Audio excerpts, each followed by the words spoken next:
नमस्कार। मैं advocate Nripendra संसनवार, Rajasthan high court Jaipur स्वागत करता हूं आपका अपने यूट्यूब चैनल लॉ डोर में।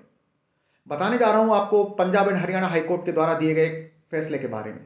दरअसल इस मामले में पंजाब एंड हरियाणा हाईकोर्ट ने माना है कि यदि वैवाहिक विवाद के चलते पत्नी अपने पति से एकमुश्त राशि प्राप्त कर लेती है अपने भरण पोषण के लिए, अपने बच्चे के भरण पोषण के लिए, और आगे चलकर यदि परिस्थितियांवश पत्नी अपने या अपने बच्चों का भरण पोषण करने में समर्थ नहीं हो पाती है, तो ऐसी स्थिति में पत्नी अपने पति से दोबारा से धारा 125 सीआरपीसी के अंतर्गत केस फाइल करके भरण पोषण की राशि मांग सकती है। तो आइए विस्तार से जानते हैं इस मामले की बारीकियों के बारे में। पंजाब एंड हरियाणा हाईकोर्ट ने कहा है कि एक पत्नी सीआरपीसी की धारा 125 के तहत भरण पोषण के लिए याचिका दायर कर सकती है, इस तथ्य के बावजूद कि उसे अपने पति से गुजारा भत्ता के रूप में एक मुश्त भुगतान मिल चुका है। मौजूदा मामले में भी दंपति का विवाह 1983 में हुआ था। दोनों के बीच वैवाहिक विवाद के बाद में वे 1993 में अलग रहने लगे। 1993 में किए गए एक लिखित समझौते के तहत पति ने पत्नी और 2 बच्चों के रखरखाव के पिछले, वर्तमान और भविष्य के दावों के संबंध में पूर्ण और अंतिम भरण पोषण के रूप में 3 लाख रुपए पत्नी को दे दिए थे।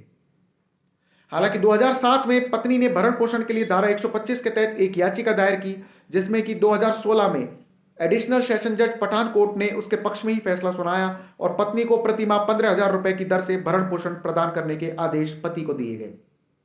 इस आदेश से व्यतीत होकर पति ने धारा 482 सीआरपीसी के तहत अतिरिक्त सत्र न्यायाधीश पठानकोट के फैसले को रद्द करने के लिए मौजूदा याचिका honourable Punjab and Haryana high court के सामने दायर की थी।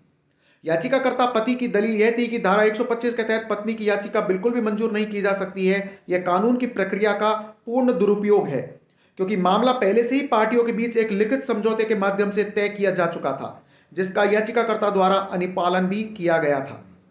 दूसरी ओर प्रतिवादी पत्नी ने कहा कि वह 2018 में अपनी सेवानिवृत्ति तक केवल 17,000 रुपए ही कमा रही थी और आवास, बिजली, पानी और वाहन आदि का खर्च वहन कर पाना उसके लिए संभव नहीं था, क्योंकि उस पर 2 बच्चों के खर्च का भी बोझ है और दोनों कॉलेज के स्टूडेंट्स हैं। ऑनरेबल जस्टिस अमरजोत भट्टी की सिंगल बेंच ने 1993 में निपटारे के बावजूद धारा 125 के तहत याचिका को सुनवाई योग्य मानते हुए कहा कि इस पर विवाद बिल्कुल भी नहीं हो सकता है कि एक महिला और उसके 2 बच्चों के लिए 3 लाख रुपए की मामूली राशि में जीवित रहना संभव नहीं है। 17,000 रुपए की मामूली तनख्वाह में गुजारा करना और अपने 2 बच्चों की जिम्मेदारी उठाना बिल्कुल भी संभव नहीं है। उन्हें दैनिक खर्च, भोजन, कपड़े, परिवहन, चिकित्सा व्यय और अन्य सामाजिक दायित्वों की देखभाल भी करनी है। इसलिए उनका सीआरपीसी के सेक्शन 125 के तहत याचिका दायर करना न्यायोचित था। और इसी के अकॉर्डिंग जस्टिस भट्टी ने अतिरिक्त सत्र न्यायाधीश पठानकोट के आदेश में हस्तक्षेप करने का कोई भी औचित्य नहीं पाया, जिसमें कि पत्नी को 15,000 रुपए प्रति माह भरण पोषण राशि रुपए प्रदान करने की बात कही गई थी। इस केस का टाइटल है Sunil Sachdeva versus Rashmi and others. तो यह था honourable Punjab and Haryana high court के द्वारा दिए गए एक फैसले के बारे में महत्वपूर्ण जानकारी, क्योंकि इस मामले में ऑनरेबल हाईकोर्ट ने माना है कि यदि पत्नी अपने पति से वैवाहिक संबंधों में विवाद के चलते एक मुश्त राशि अपने और अपने बच्चों के भरण पोषण के लिए ले भी लेती है और आगे चलकर परिस्थितिवश यदि वह अपना या बच्चों का भरण पोषण करने में संभव नहीं हो पाती है, समर्थ नहीं हो पाती है, तो ऐसी स्थिति में वह पुनः 125 धारा 125 सीआरपीसी के अंतर्गत अपने पति के विरुद्ध दावा दायर कर सकती है भरण पोषण राशि की मांग को लेकर। तो यह जानकारी आपको कैसी लगी मेरे कमेंट बॉक्स में लिख के जरूर बताएं। मिलते हैं कोई नई कानूनी जानकारी के साथ अपने अगली वीडियो में। नमस्कार।